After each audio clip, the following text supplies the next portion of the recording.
divorce its body.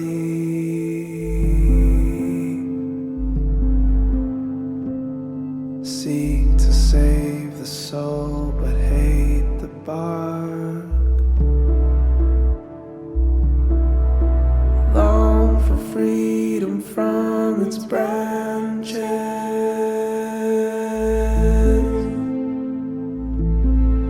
Despise the roots that plumb the dawn.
divorce its body.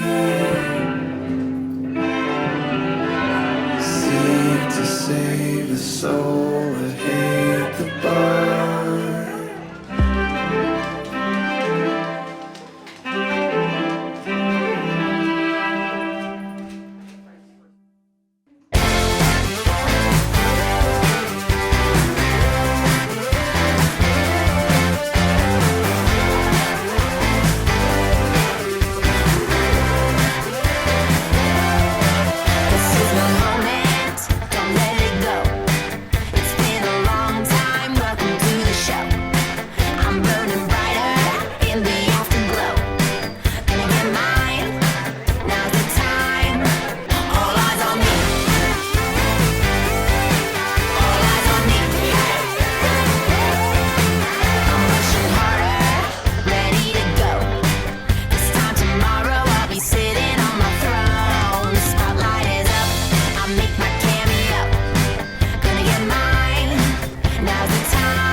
Friends, family, and loved ones, we're gathered here today to celebrate the love that Sean and Rachel share together. Sean and Rachel's story shows us all that if you're willing to take a chance, something extraordinary can come from it. Rachel and Sean's story is filled with them taking chances on each other and finding it was the right choice.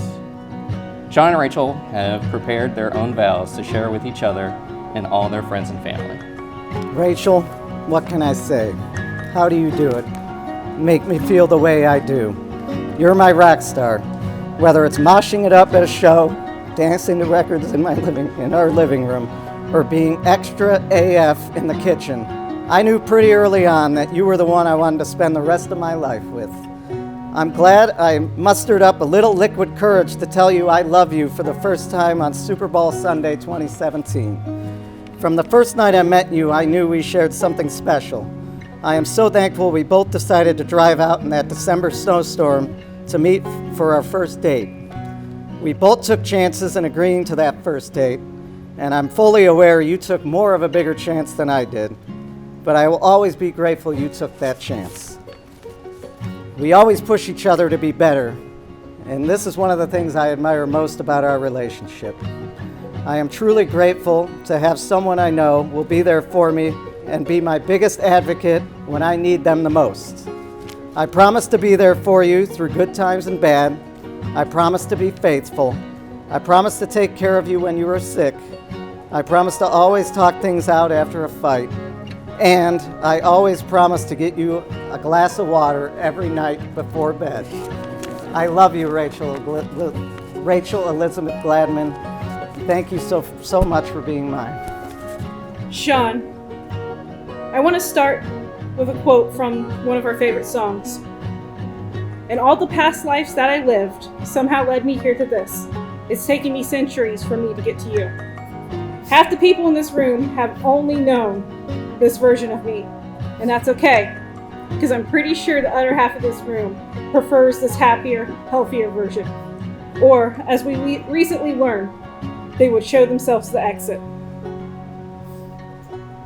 The most sincere truth is that the person I was before December 13th, 2016 doesn't exist anymore. That person had a few too many songs that saved her life. She wasn't afraid to die, and at times would have welcomed it. There were moments when I stood at the brink, contemplating my own demise, before hearing a defiant whisper of hope echoing in the chambers of my heart, calling out to me, just hang on a little longer. It will all be worth it in the end. My first vow to you is one that I have said and that you have heard 100 times, and you will likely hear it at least 100 more. I vow to keep getting better. I wasn't ready when I met you.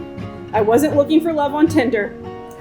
Luckily, we had one important commonality which brought us together and helped me finally become a more self-actualized person. Punk rock, which brings me to my next vow. Set a goal. It can be anything, and I vow that we won't only achieve it, we'll crush it. And then I vow to set our stretch goal. Because if we can make all my dreams come true in 5 years, then we should dream bigger. Because every time we dare to dream big, we start modestly. And once we decide that was too easy, we build something beyond imagination. And if I ever get in too deep, I vow to try my best to ask for the help I need. Which brings me to my final vow. Because all my progress comes with setbacks. And when I showed you my very worst, you took a walk, you cleared your mind, and you responded with your very best. And that's what I love most about us, is when the other person is in crisis, one of us will jump in and always save us. We always jump in for each other. We always take those leaps of faith. And so, my last vow to you is when times get bad, I vow that we'll always find each other in the lyrics of a song, and then everything's okay. I love you. Thank you for being mine. I love you too. As many of you know, Rachel practices Anarcho-Judaism, which means there will be some Jewish elements to this wedding, including the couple receiving 7 blessings and sharing a cup of wine. Sean, being from Cleveland, is perfectly happy to oblige. It's a little full. May you be generous and giving with each other. May you always share yourselves openly with your friends and family. May your home be a haven of blessing and peace. Sean and Rachel will now exchange rings as a symbol of their love and fidelity.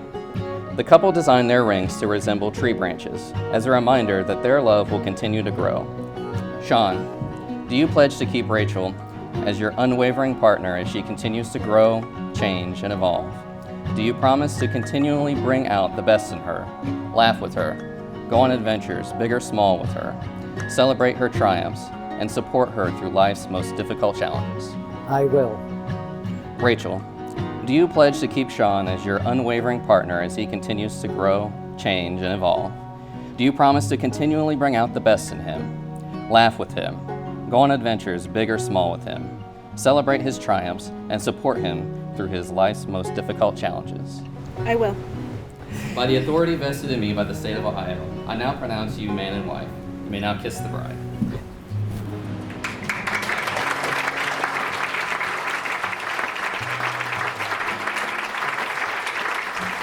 Jump on it.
That's 4 strikes.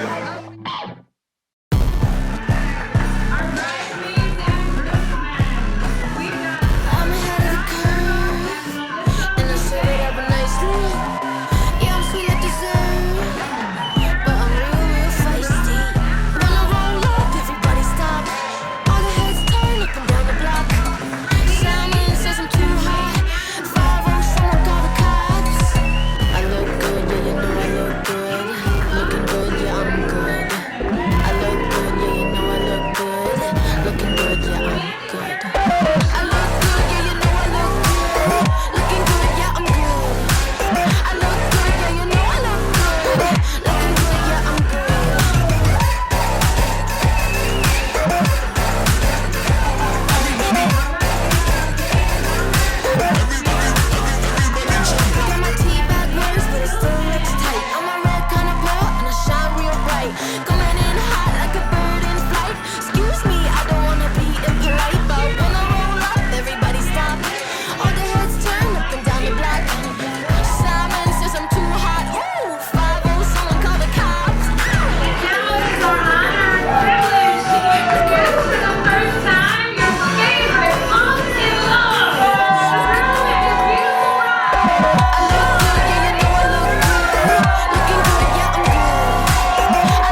mainly because I don't think there's ever been a wedding like this one before. Since Rachel and Sean first announced this wedding date, life seemed to throw everything but the kitchen sink in the way.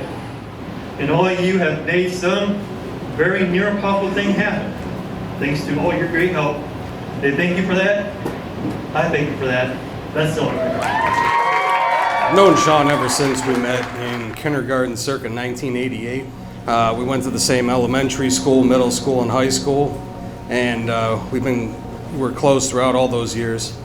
He's the friend I've known the longest. Going to see lots of bands at their shows, watching him and the other guys jam in the Gerboc's jam room, which for sure pissed off the neighbors. And of course, drinking beers in our friends' garages when their parents weren't home. We always had a great time doing whatever it was we were doing. Sean later moved to Columbus to attend OSU. Even though he lives 2 hours away, we still see each other often and hang out when we can. Sean and Rachel met while living in Columbus, and they seem to be a perfect match from the get-go. I wish you both many happy years ahead, and make sure to enjoy every day that you have together. Cheers, everyone. So I just want to tell you guys a little story about this January when I was in a not great place. They had me over for dinner, which is a pretty regular occurrence. I live about a couple miles away, and since I got divorced, they're just like, yeah, we've got extra food, come on by, which is the kind of people they are, as you guys know. And after dinner, Sean put on some music, as they usually do, as you might expect, and then he came over and he put his hand out to Rachel, and she took it, and they just went and they danced. And I thought to myself, 2009 Rachel had met in college, has no idea what kind of beauty that Sean is about to bring into her life. And I just wanted to thank you, Sean, for helping my friend be strong enough to grow and to be the wonderful person that she's become in the last couple of years, especially as we've gotten closer. And I just love you both so much. Hello, everybody. First off, let's hear it for everybody here looking really good. Give yourselves a round of applause. That's right. Never forget the first time I saw Sean. He was a punk rock Tasmanian devil, super hyperactive, spiky hair, and he was wearing a biker jacket that weighed like 10 pounds more than he did. Sean, you're a very kind, intelligent, fun person.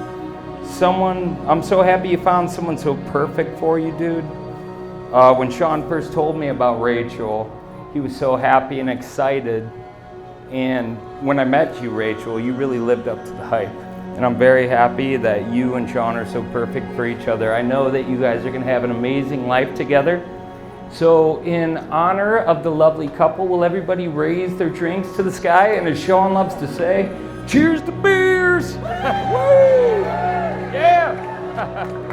All right, how's everybody doing? Oh, you can do better than that. Oh, that's what I'm talking about, Mayhalls. Let's go. Rachel and I go way back, all the way back to Otterbein days. Rachel is hands down the most authentic friend that I feel that I have. One of the reasons why I love Rachel so much is because she understands me, and she always makes an attempt to make sure that I feel understood. And that's so big. Basically, there really aren't that many people with whom I can, start ramping it out to DMX with and then immediately switch to a conversation about linguistics. I can't do that with everyone. She's so special, and we can just talk about those things. And Sean, thank you so much for making Rachel so happy. She sings your praises. I was so excited to meet you after she first talked to you, or talked to me about you rather. And I just want to thank you for making her so happy, because as some of the bridesmaids have already said, college times and before that were rough for Rachel. She was in a bad place, and I just thank you for just making her a better person. That's all for me, thank you.